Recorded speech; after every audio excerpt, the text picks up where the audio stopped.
kindergartners. I'm back again with another story. You know, you've been working really hard learning about story elements. Do you remember when we talked about problem and solution? And we read Pete the Cat and No Visitor for Bear? And then do you remember last week we moved on to the story element of setting? That means when and where the story takes place. And you figured out that on Meadowview Street, the setting of that story was Caroline's backyard. Today I'm going to share a different book with you, and while I'm reading, I want you to think again about what the setting of the book is. Remember, setting is when and where the story takes place. Our book today is called Bear's Loose Tooth. Bear's Loose Tooth by Karma Wilson and Jane Chapman. Bear's Loose Tooth. Are you already getting a hint on the setting of the story? Bear's Loose Tooth. From a cave in the forest came a munch, munch, crunch, crunch, as Bear and his friends all nibbled on their lunch. Bear savored every bite, he gulped and he gobbled. Then there in his mouth something wiggled and it wobbled. As Bear nibbled food, something moved when he chewed. It was Bear's loose tooth. Bear pointed in his mouth and said, "Oh dear, my tooth feels funny. It's the one right here." Bear frowned and he worried. Tears welled in his eyes, but how will I eat if my tooth says goodbye? Hare said, "Open wide." Then he looked inside and saw Bear's loose tooth. Mouse squeaked, "Don't fret, don't fuss. Look, see, a new tooth will grow where the old used to be." "We'll help," said Wren. "I know what to do. It's out with the old and in with the new." Wren perched on Bear's lip and he got a good grip on Bear's loose tooth.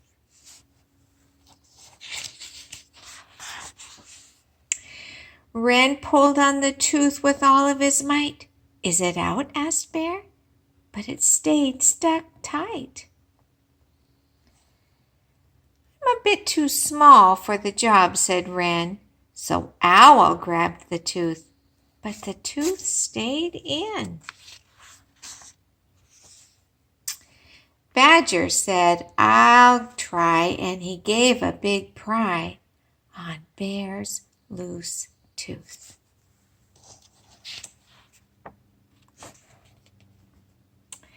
They all took a turn, but the tooth wouldn't budge. Then Bear used his tongue and he gave a little nudge. His tooth wiggled to and fro. Then what do you know?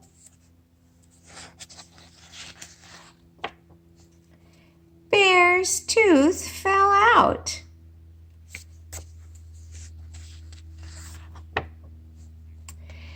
Bear danced a big dance. Bear grinned a big grin.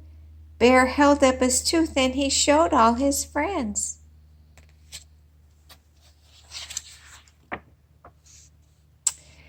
Bear looked in the mirror and he laughed at his smile. A new tooth would come, but it might take a while. That night in bed, right next to his head, lay Bear's loose tooth.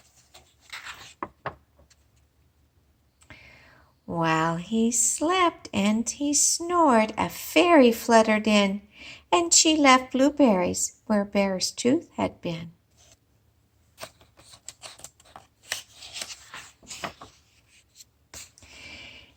He woke in the morning and found the sweet treat.